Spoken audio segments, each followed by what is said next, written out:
Yo. Okay, so we've spent some time grinding these out. Last 4 and 5 we found to be very simple. Um, just a matter of which champs you have. So we'll go through and we'll auto run these, and then I will manual stage 6 because man, did we have some problems on this stage.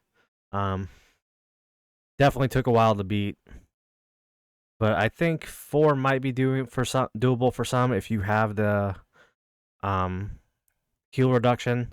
Stage 5 is when it starts getting really hard with the invisibility and whatnot, and just the sheer damage that you're taking.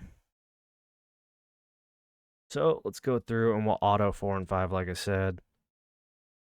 No need to make this video longer than needed. If anything, I can just pause. So for here, all we're doing, double tanks down low, your anti-heal, and then we get our mage going as well down here. Oh yeah, this is actually up here. Okay. And this was like the last time we were able to run this strat because the next level we were just getting farmed. Um, so ideally, now that I know, you could put a fighter here, especially if you have like a Valkyria or somebody that reaches all the way through here, and it just makes killing these ads way easier. Um, Luckily enough, Ajax does reach down here and also makes killing those a lot easier as well. You just really have to time your anti-heal with whatever nuking ult you're using at the time. Otherwise, you're not going to have a chance.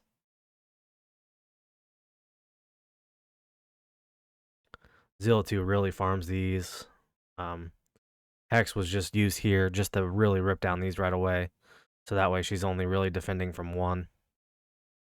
And generally Hex was taking down these archers immediately as well. The archers are what becomes an issue later on because they just end up one-shotting any ads if they get through. Especially once they turn invisible. So you can't really hit the targeting on them and it just becomes a whole entire mess. And that is the last run for that.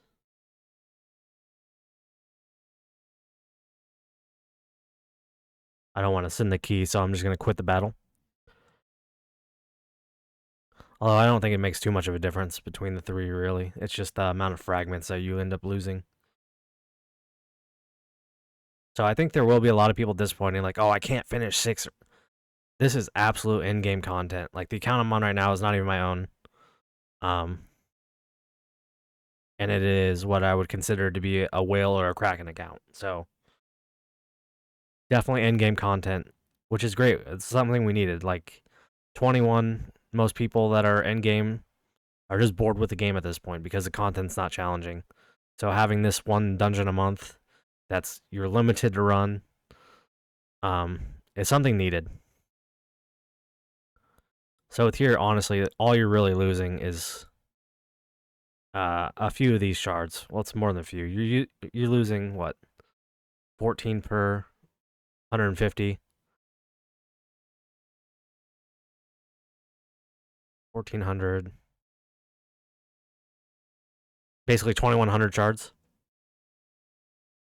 So, and that's all that is to buy stuff in here, and it won't even buy you a full piece of gear. So the difference between these aren't that crazy, but it makes a difference.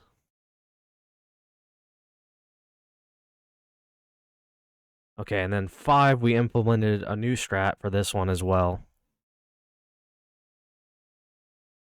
This is the one where we use Demi. Honestly, the strat that you're going to see on stage 6 could be used through 1 through 6. It's just the best overall strat that we end up finally finding out. Not much going on here. Ajax and Artemis just taking everything down. I don't even think Ajax is fully geared at the moment because we stripped off his gear for Comet, so still absolutely handles the waves. And then we ran Zilla 2 behind a tank over here.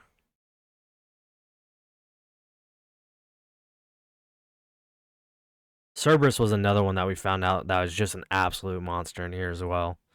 I can show the damage after this run. I'm pretty sure he's going to be one of the top ones because his pool does just so much damage.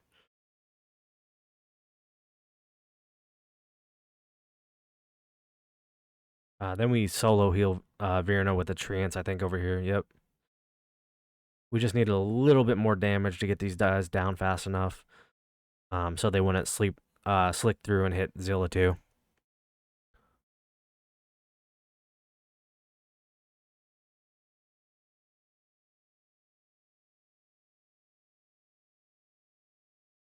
We'll pause it right before. Once again, Cerberus just nuked everything down right here. And then Zilla 2 walks into the blender here. Or these ads walk into the blender, which is Zilla 2. And that's basically it for stage 5. And now onto the meat and potatoes. I will do it just a whole nother run.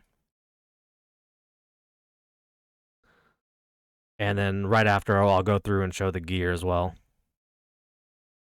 If we look at the stats, yeah, Cerberus hard carried here. The only issue with Cerberus is finding out the timings, which this one took us a few runs to get Cerberus timings right, just because the cooldown timer for him. So it was fluctuating the ults with Ajax and Artemis, and then using Cerberus, and then going back to the Ajax Artemis, and then using Cerberus again. Really just have to rotate between the two.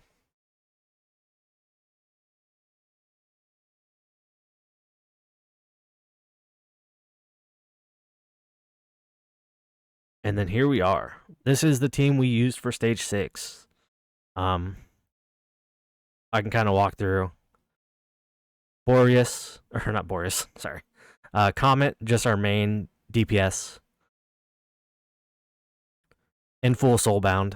108 over 310. I think is what, 16k? Almost 17k attack. He's got a full tier on. Venoma and Elder are literally only used for their bonus here. Elder bonus is just to boost up this Valkyra damage because she basically handles the lane by herself. Gwendolyn. This can be a vortex. It's a little hard to get to work. I'm working on that one on my account right now, and it's just basically to boost the Valk's damage because it's A3 Valk. So we are getting the additional damage based on shield as well. That's why like Hars is so effective here. Gwendolyn was great. Then we have Artemis. This is A1, so we only needed the 50%. Full damage build. Not worrying about healing, even though he does great healing in this build as well. 18k attack, 370 crit damage with 611 speed. This is just a monster build. I know it's not super attainable for everyone, but gear rate, this level 6 isn't either. Dolores, kind of on the lower side, 11.8. She's still on Keen.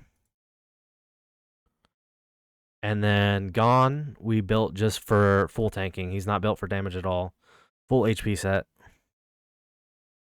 I think he's like 108k, 110k. With Brokir, also A5 Brokir. I think this one's 108. Yeah, 108k in Vig.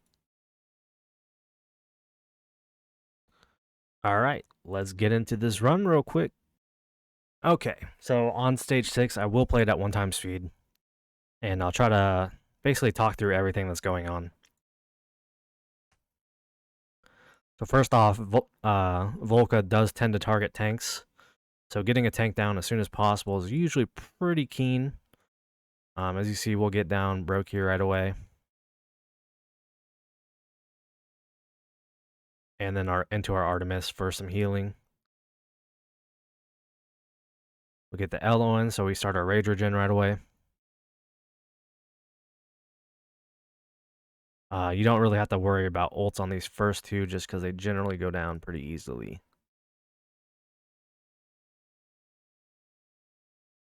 And then as soon as these come into range, pop Comet, and Artemis. And then we'll also pop Brokir so we could focus the healing on one unit. As far as Valkyra, she's going to go down in this top spot. This will not work with A1 Valkyra. Just because she, without A1 Valkyra, because she will not have the range.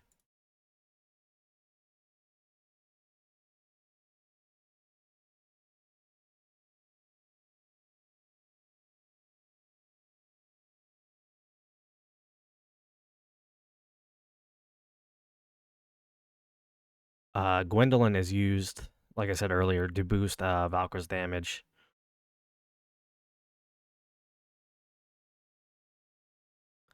And then as far as timing goes for Valk, I like to wait till these are about halfway and then pop her, maybe just a little bit before.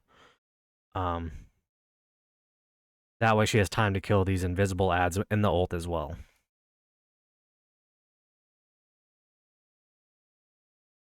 So like right now is perfect. And then on the bottom here, once again, pop Broke here, pop Artemis into Comet.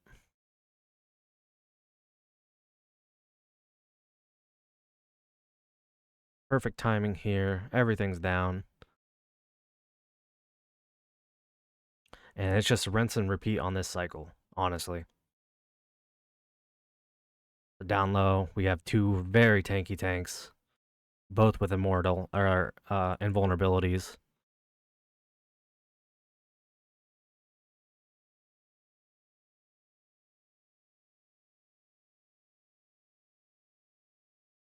Here, Broke here, into Artemis, into Comet. Top row, we're just waiting a bit for Valk.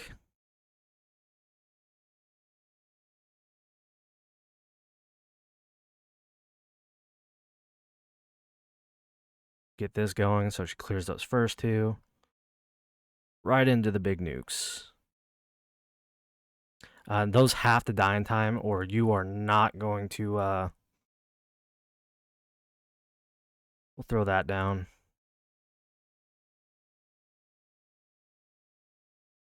Or they're just going to get healed up, and it just becomes a whole mess. So getting these first two down is key.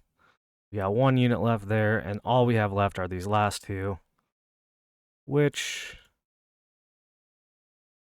Val killed. And that is Gear Dungeon 2, Stage 6.